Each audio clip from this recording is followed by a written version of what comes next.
Hi, it's your pal Steamed Hams. Join me every week on the Unforgettable Luncheon as we discuss topics in the nerd world like gaming, comics, cartoons, and whatever else may cross my mind. You can find me on the socials as SteamedHams81 on Twitch, Twitter, and Instagram, and YouTube. You can also find me as the Unforgettable Luncheon on Facebook. And check out Steamed Hams Merchtorium, the link to which will be in the description of this podcast. The Unforgettable Luncheon, nerd comedy at its okayest. I'm Steamed Hams, comedian, paramedic, gamer, plus podcaster. You're about to enter the world of my nerd comedy. You're about to enter my podcast. Listen as I tell the tale of a 1980s supernatural spoof. Listen to my jokes,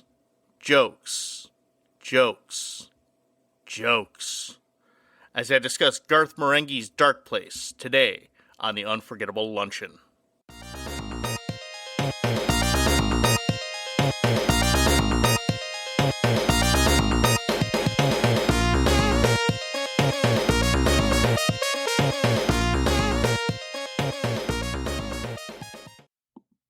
Hi, it's your pal Steamed Hams. I hope you're ready for an unforgettable luncheon.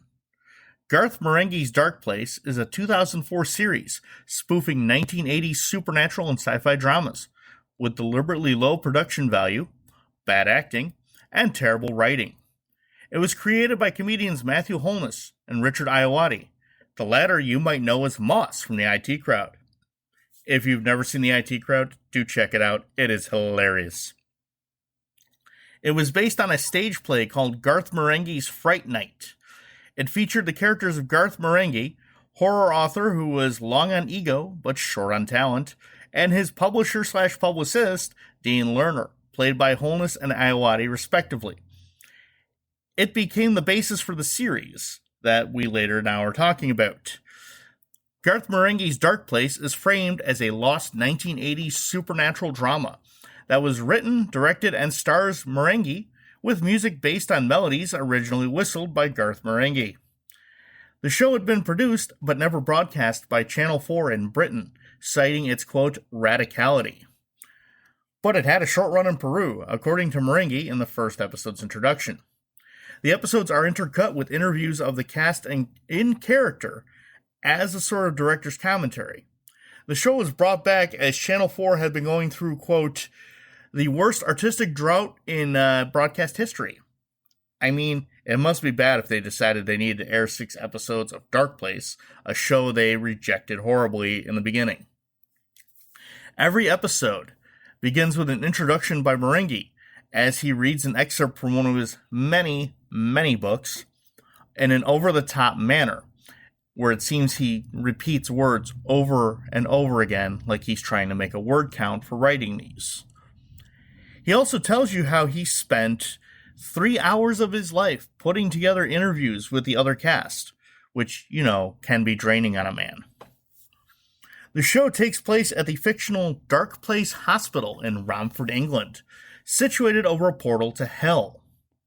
I mean, who in their right mind builds a hospital over a portal to hell? Well, on the plus side, you don't have to wait forever for your insurance claim to get denied because the insurance company's right on site. I mean, what with it being right there in hell? But then again, if you live in the U.S., you know that health insurance is basically a product of hell. But it has saved my ass on a number of occasions. It's just a pain in the ass getting stuff to be covered. It follows the adventures of Rick Douglas, Dr. Rick Douglas, who's played by Garth Marenghi, played by Holness.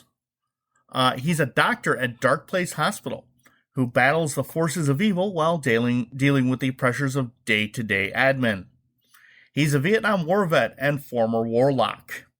He's written as what is called a Mary Sue character, something that's like a character who possesses whatever skills or information is needed to progress the plot.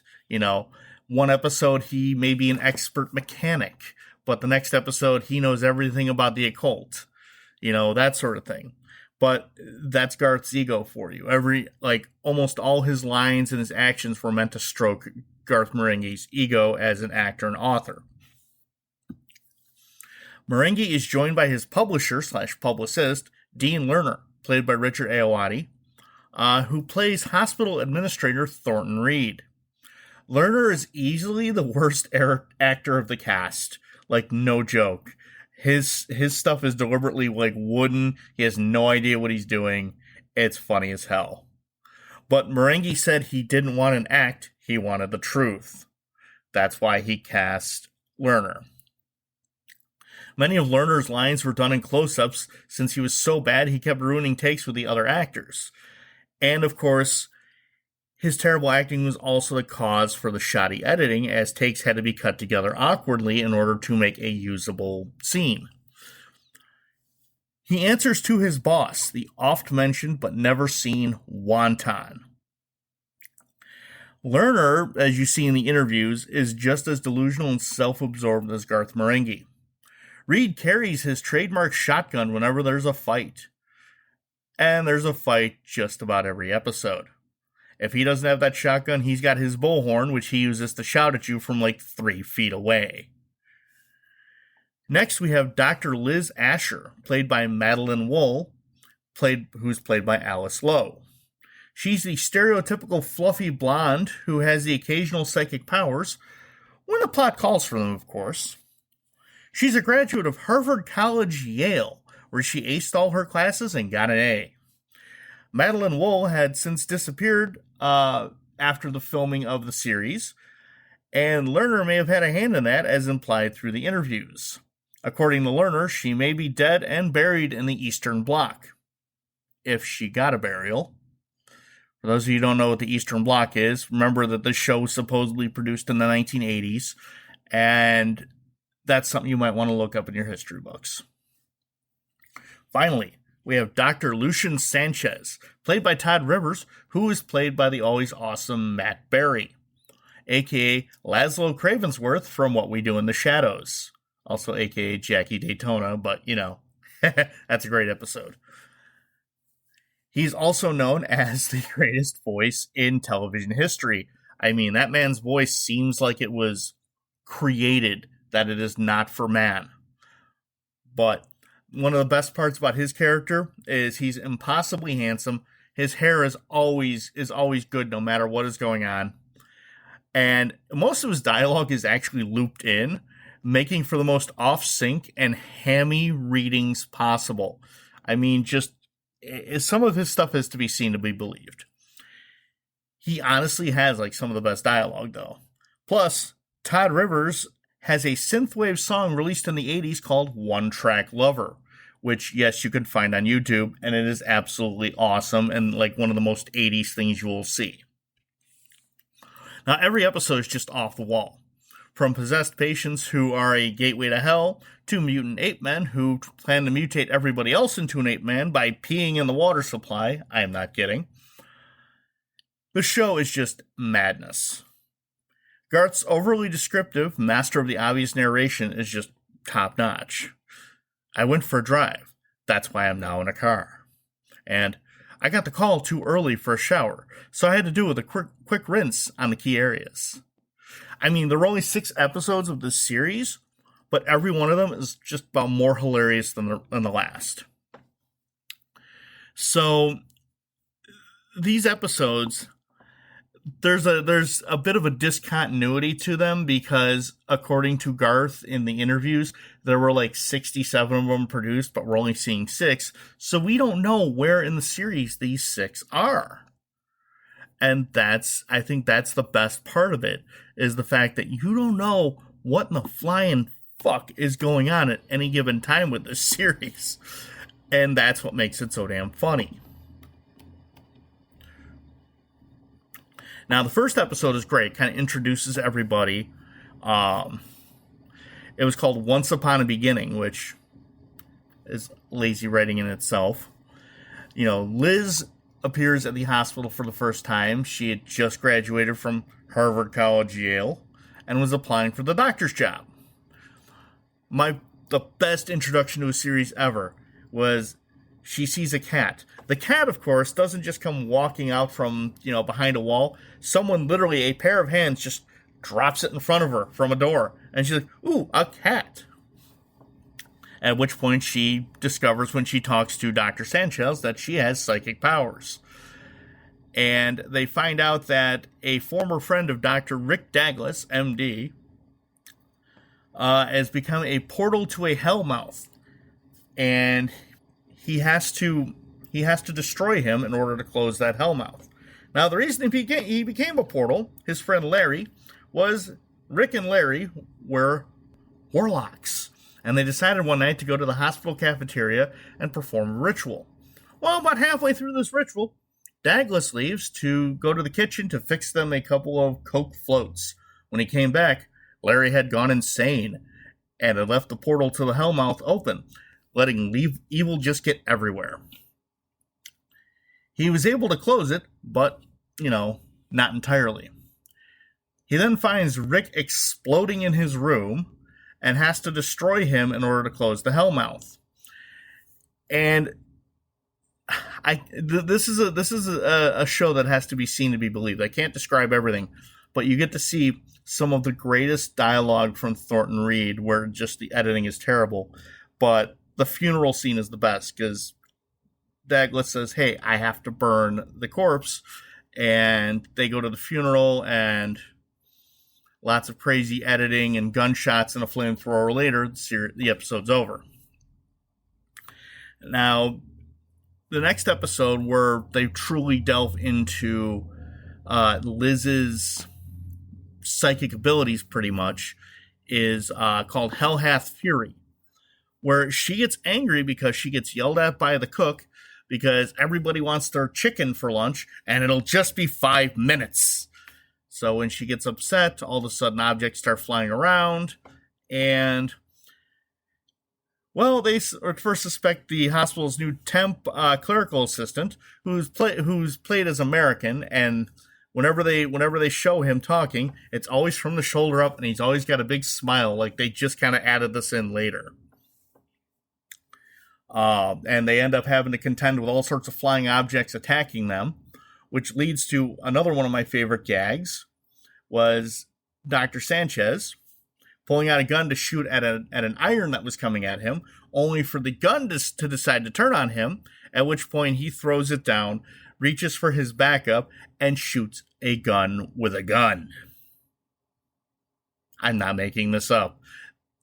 I mean, I'm not going to spoil all the best parts of this series, but you have to watch this. Okay? Now, the next episode is just freaking weird, because it gets introduced by Marenghi as something from his life, as he had supposedly lost a child. But how do I put this? He talks about how he had a medical condition that did not allow him to have a child, or something of the sort. And he talks about his deceased child, Skipper, who is a half human, half grasshopper boy.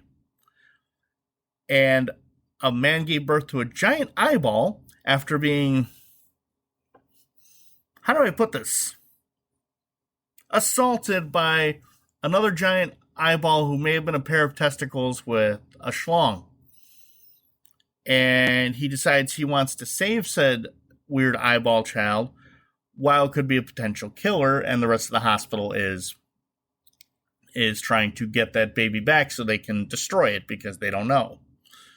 This is where Lerner's bullhorn makes its debut. They're all of 5 feet away, and he's yelling at Douglas through a bullhorn on the roof of the hospital.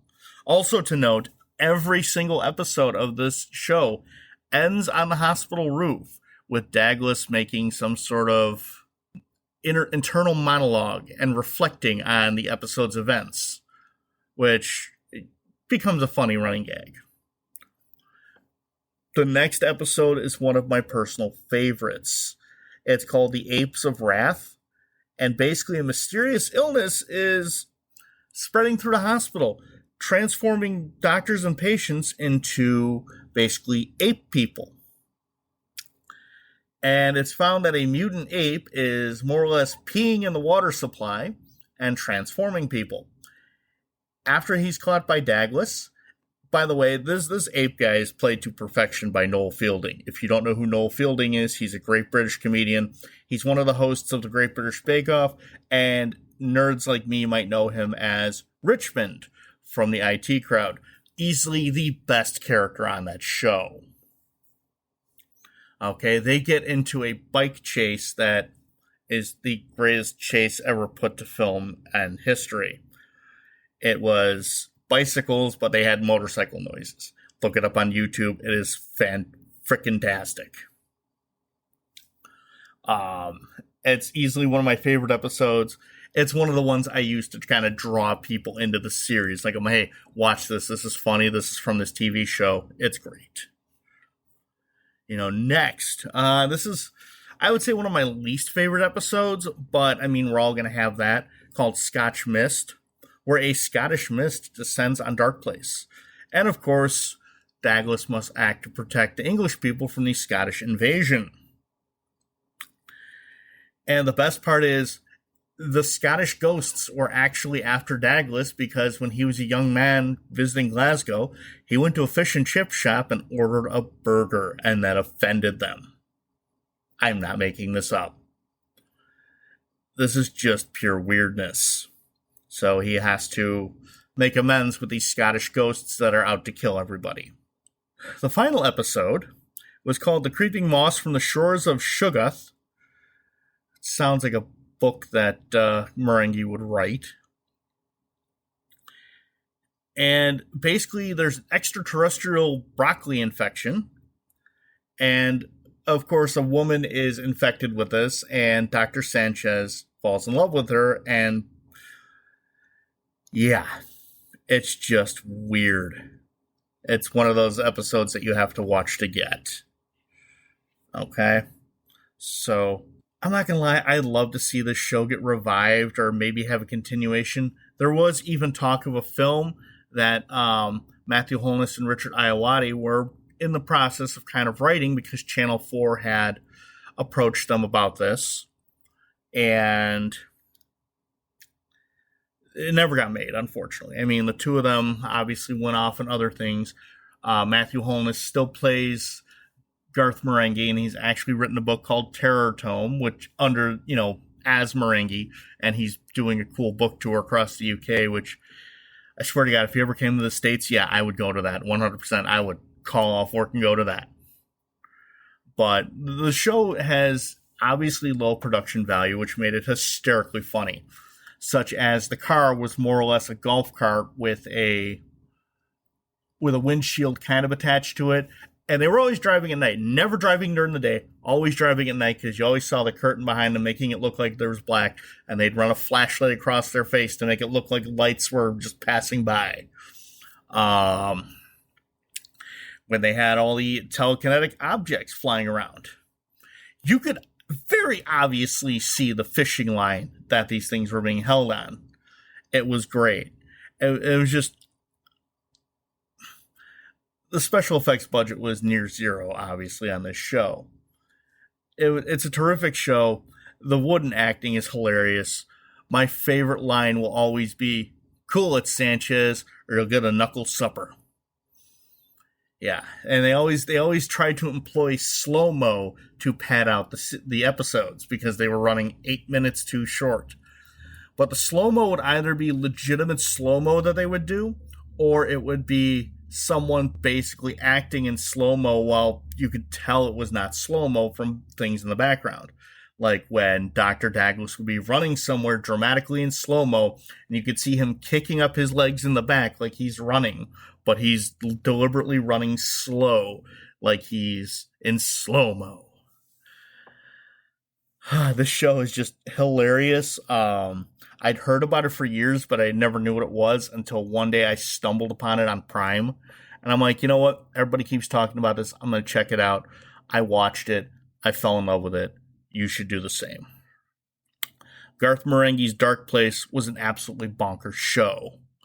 It's just pure comedy genius. It riffs on the high egos of and behaviors of some writers and performers in the 80s on some of these shows. Marenghi himself is a parody of, he's like Stephen. He thinks he's Stephen King, but he doesn't have the media savvy that Stephen King does. I mean, this show practically seems like it would have been done during that era when Stephen King was heavily on drugs. I mean, look at Maximum Overdrive. That was when he was on drugs. He does not even remember directing that movie.